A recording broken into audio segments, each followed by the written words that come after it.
It's Combine Week, Broncos country. This is the pinnacle event of the pre-draft process, and this is a time period where obviously players are going to go through their standard athletic tests and medical checks, make sure they're cleared, all that good stuff, but this is also a time where players are going to be able to sit down with teams, and teams are going to be able to pick these guys' brains and figure out who they are as human beings. The tape speaks for itself in regards to these prospects. Teams already know who these guys are as players, but this is the opportunity for teams to get to know who these guys are as men. And the interview list for the scouting combine is a good indicator into teams' draft boards and who they may be taking a look at for the NFL draft come April. And the Denver Broncos have already interviewed 11 players, or are set to interview some of these players if they have not done so at the combine. The Broncos, just like the other 31 teams in the NFL, are allowed to have 18-minute interviews with these players in Indianapolis, and they can interview a total of 45 players. So this is only a small fraction of the players that the Denver Broncos can interview at the combine. These are just the ones that have been reported. So, for example, it hasn't been reported that the Denver Broncos are conducting interviews with any of the top 3 quarterback prospects, Caleb Williams, Drake Mayer, Jaden Daniels, but that doesn't necessarily mean that those aren't scheduled to happen or haven't already happened. We just haven't heard about it yet. But these are the ones that we have heard about. The Broncos are set to interview 4 quarterbacks that are publicly known: J.J. McCarthy, Michael Penix Jr., Bo Nix, and Michael Pratt, the quarterback out of Tulane. Out of these 4 quarterbacks, it has been widely reported that the Broncos are probably the most interested in J.J. McCarthy. There have been several reports from several sources that have indicated that Sean Payton is smitten over the Michigan quarterback and could really groom him into being his future franchise quarterback. So right now, J.J. McCarthy is one of the heavy betting favorites to be the next quarterback for the Denver Broncos. At least long term, I have to imagine that they would sit J.J. McCarthy for at least the first part of the 2024 season. I have a lot of reservations about McCarthy being ready to go. And then Michael Penix Jr. is a guy who I'm just not extremely high on. I have a second round grade on Michael Penix Jr. I strongly believe that he's going to go on day 2, and that's based on a lot of other reports that I've seen as well in the media, that teams are not quite as high on Michael Penix Jr. as some of the media members are. And when I went into this, I had heard a lot of hype about Penix. When I turned his tape on,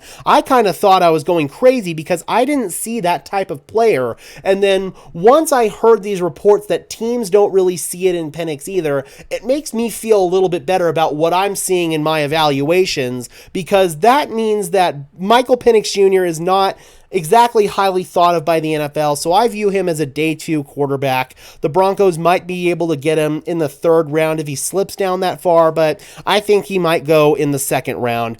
Bo Nix is another guy that I think the Denver Broncos could be interested in pretty heavily. He has a lot of positive traits that he brings to the table, especially playing well within structure. And it's kind of weird with Bo Nix because he went from a guy at Auburn who played a lot of backyard, out of structure football to a guy at Oregon who really was able to operate in structure. So we've seen kind of the best of both worlds from Bo Nix. Obviously, I think the biggest knock on Nix right now is his age, but I do think that he is a quarterback that the Denver Broncos could be interested in. And then Michael Pratt as well. You know, he's a guy from Tulane University. Clearly, the Broncos could be familiar with him from all of those New Orleans connections.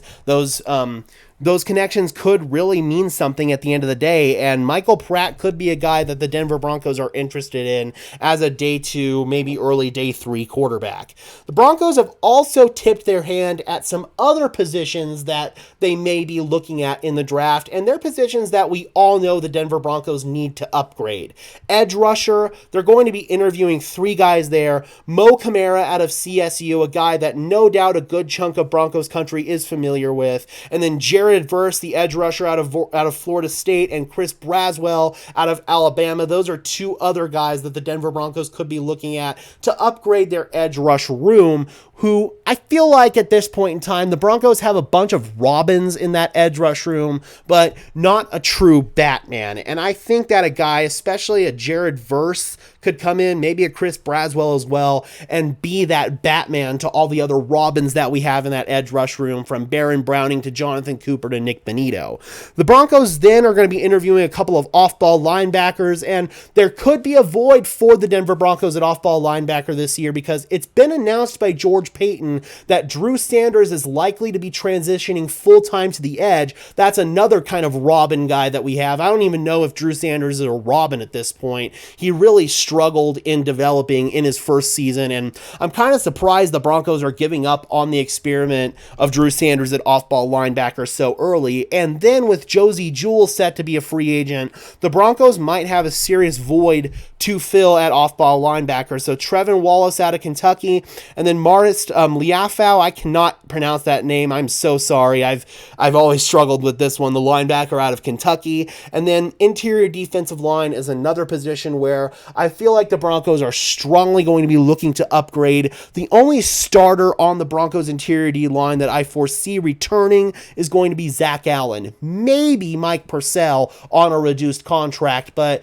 DJ Jones is most likely going to be cut for salary cap purposes. Jonathan Harris, highly disappointed last year, and Ioma Uwazurike is going to be returning from suspension, but we don't really know what we're going to get out of the former fourth-round pick at the interior D-line. So Tyler Davis out of Clemson and then Fabian Lovett out of FSU have been interviewed by the Broncos as well on the interior D-line. So these are positions that the Broncos are kind of tipping their hand towards in the draft that they're going to be heavily targeting. Another position that the Broncos are set to be targeting pretty heavily is the tight end position. That was talked about yesterday in the pre-combine press conference by Broncos GM George Payton. Obviously, Greg Dulcich has really struggled to stay on the field these past couple of years, so they really need somebody who could be a more dependable playmaker at the tight end position, who can offer both in the receiving game as well as the blocking game in the run game. So I really feel like the Broncos are going to be looking to add a more dynamic player at the tight end position.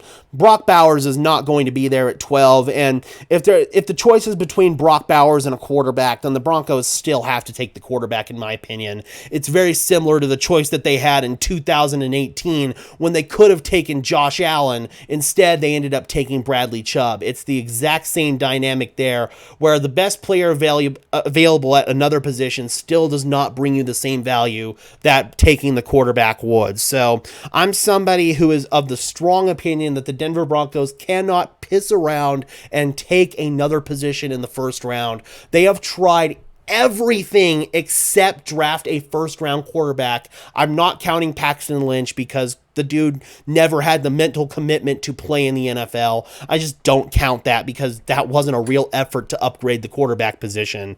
This needs to be the move. The Denver Broncos have to take a quarterback, and if they have to trade up to get their guy, be it Jaden Daniels, be it Drake May, be it JJ McCarthy, so be it, man, because the Broncos cannot afford to be in quarterback purgatory for any longer. There is no guarantee that the Denver Broncos will be in a position to draft a quarterback next year.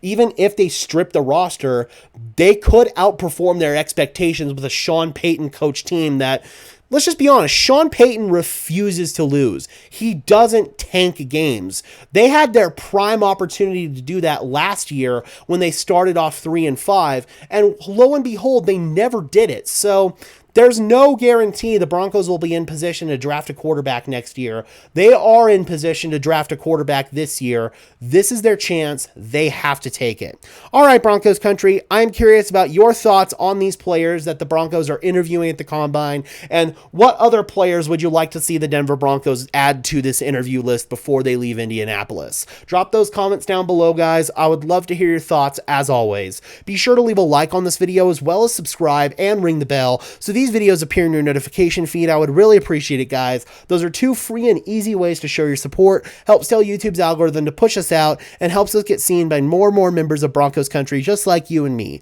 And until next time, guys, I'm your host, Gage Madrid, saying peace out.